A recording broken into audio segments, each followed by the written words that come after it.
Lo and behold, compromise in Washington, D.C. Wow, as we sit here recording this, the Senate, in a true bipartisan vote, and I'm going to explain this, agreed to discuss closing the so-called gun show loophole. Dan, 16 Republicans voted to avoid a filibuster and get the debate measure on the floor. What does this signal, Dan Foley? There's two Dans here. Sorry, my fault. 16 Republicans. What's that say? Well, I think it shows you that John McCain and moderates are, you know, they got some stroke.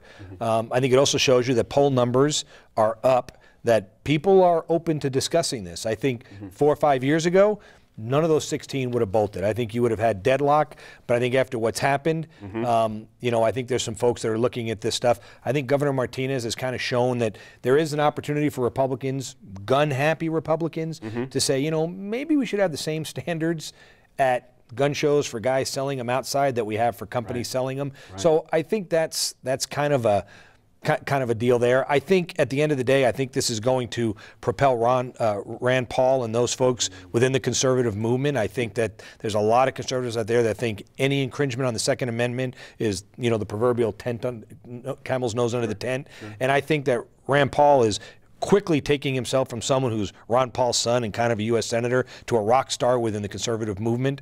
And I think it'll be interesting to see what his comments are afterwards. If this group comes out and if they can articulate why that they stood their ground, it could really move the meter on this discussion, I think. I appreciate you saying that, Sophie, Dan, saying that, because if you think about it, it's like the rest of the country's watching Senate Republicans saying, okay, you guys say you want to be able to get this after the last cycle. Here's your first chance to really listen to the public. It's interesting, isn't it? Because I agree, if something cracks and it holds, I'm sorry, if this holds, this could force a whole lot of other Republicans to a different place as well. Well, and there's been quite a bit of swing on this issue in the 100 and something days since the shooting in Newtown. I mean, there has been a lot of emotion in the United States over this. As we know, President Obama and the parents of the children who were shot in Newtown have been in D.C., have been speaking out, showing the pictures of their children, talking about their children. They're bringing back the emotion in this debate. And I think that they've done an effective job of reminding people of those days right after the shooting when both sides of the aisle made a commitment to try and make changes. And so I think that this has been an incredibly effective political moment.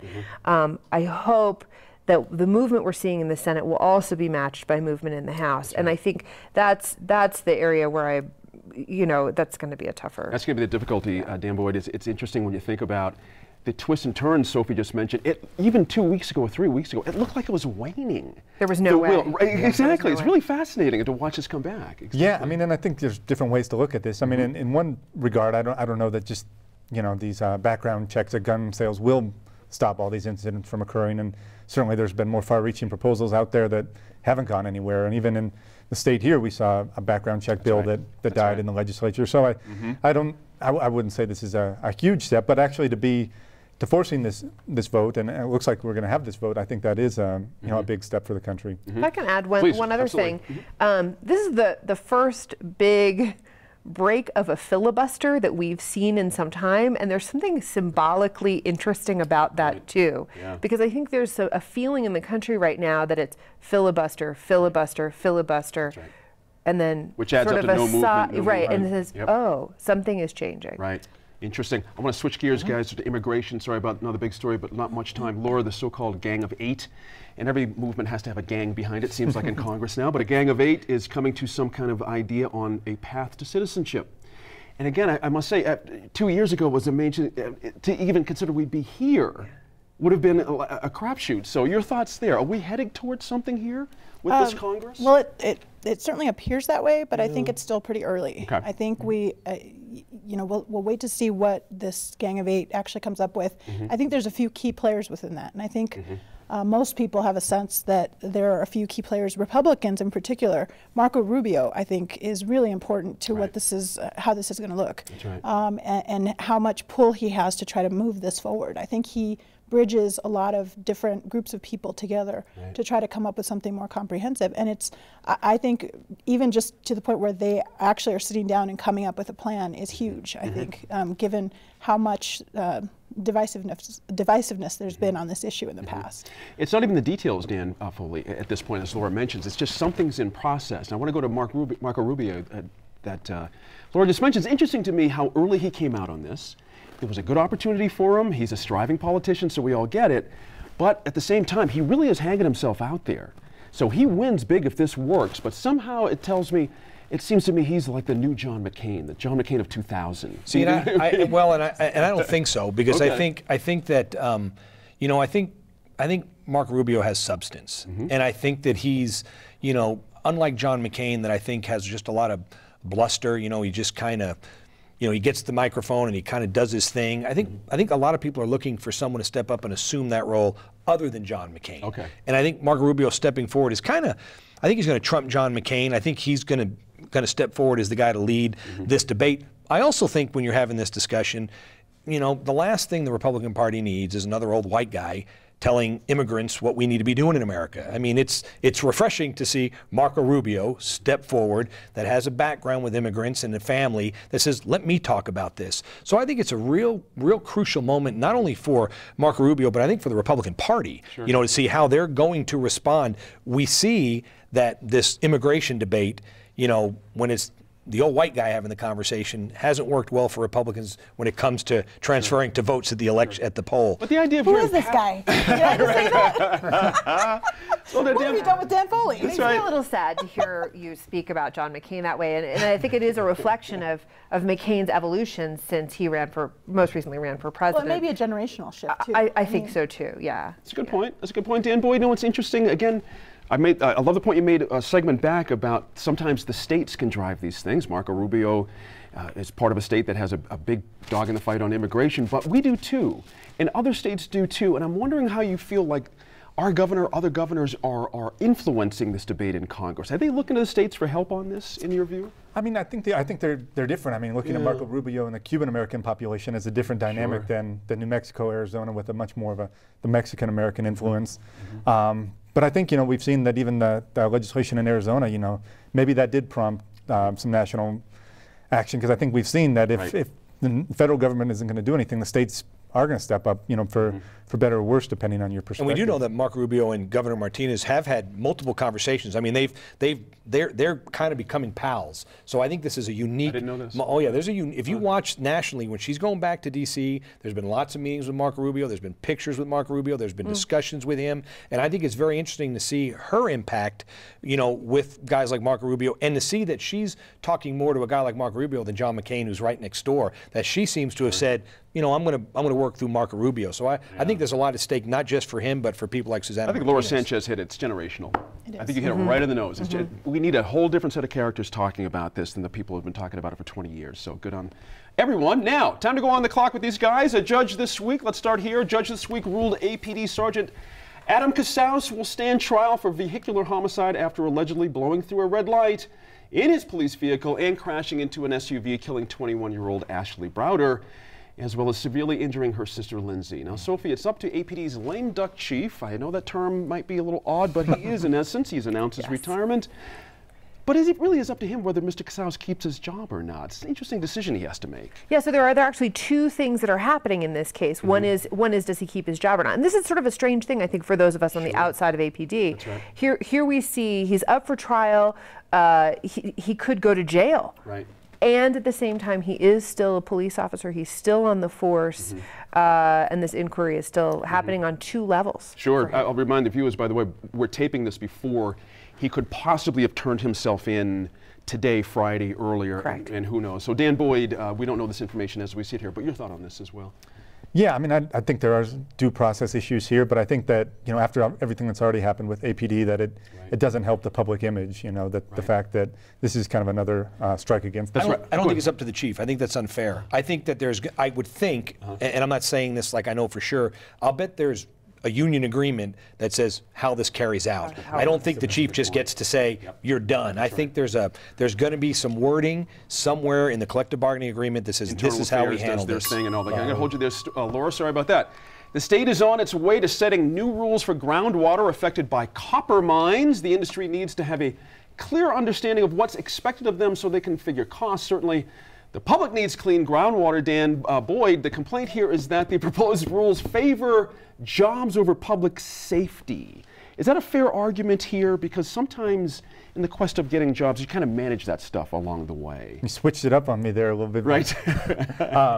No, I mean, I think that is that you want to get some regulations, but then also once you get something out there, there's a lot more to to quibble over maybe. And I know some environmental groups and the AG, I think, aren't in favor of these proposed regulations. That's right. Let's go to other Dan.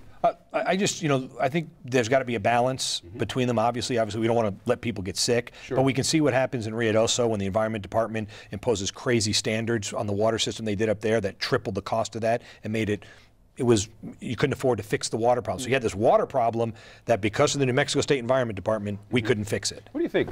You've had a background in this kind of stuff. I have. I have done a little of this this sort of thing in the past. Well, I think what's giving people a lot of concern, environmental groups and the Attorney General's office, is that there had been rules that had been already agreed to that had brought a lot of different parties together, stakeholders that included industry. These rules were basically set to move forward. Industry was then allowed to do an additional cut of rules, basically, more changing them somewhat, and that included the biggest the industry that was affected, Freeport-McMoRan. That's right. So that's what's giving people heartburn. Is you can't have a public process and then a behind-the-scenes process that changes those rules that have been agreed to. Fair enough, right there. Mark D'Antonio of Las Cruces, Doña Ana County's newly elected district attorney got a $40,000 loan from a company that has some big Democratic political names at the top. Then he loaned about $20,000 to his campaign as a personal loan. I'm going to, Dan Boyd, start with you again on this one. This seems like an end run around campaign finance laws if you look at it kind of stepping back. Does it have the same feel when you look at it real close? Yeah, well, I mean, I think we've seen that these campaign finance laws are a work in progress. And, so I should have put that. Well, we'll see how this plans out. I mean, I think there is a lot of gray area on some of these things. I mean, to be fair, and that until maybe the courts catch up a little bit and set some directions on these, that we'll see what happens. In the report, let me ask you this: in the reporting of it, how could you not know that people would see you loan yourself $20,000 from this company? Because I think that's the plan. The plan. I mean, look, this is not, and I'm not discounting city councilors and state reps. This is an attorney running for district attorney. He knew good and well, in my opinion, that if he put the names out there that were associated with this, with all the trouble in Las Cruces, it was going to hurt him. This is clearly an end around, and it's got to lead people to say, if the DA is going to do this to get elected, what's the DA going to do while he's in office? Please, 10 seconds if you would. Yeah, I mean, we're talking about two attorneys running against each other. Nobody seems to be looking at the amount of money that was spent from super PACs, from basically independent expenditure campaigns and yes, they're supposed to be separate and not collaborate with candidates, and yet they use the same consultant that heads up a few PACs in the state to basically print up attack ads against D'Antonio that Amy Orlando had hired. So, I mean, and she outspent him 3-1. I mean, that's got to be an ethical violation as well. I think I chalk this up to, honestly, like rookie mistake at the bare minimum. But obviously, he should have been more careful about it. However, it's not unheard of that politicians take out mortgages all the time to run for office, which is shocking. But they don't take them from people. That's right. That's right. I'm glad you added that extra bit, a little extra time there, but that was worth it. Now, the Martinez administration lost a court battle to uphold the repeal of energy-efficient building requirements implemented by the former governor, Mr. Green, Governor Richardson. Those 2009 codes were aimed at protecting consumers and the environment, certainly, but the current administration says they were far too costly for developers and property owners as well. Now, it's back to the State Construction Industries Commission for reconsideration. Laura, again, I say again, you have a background in this.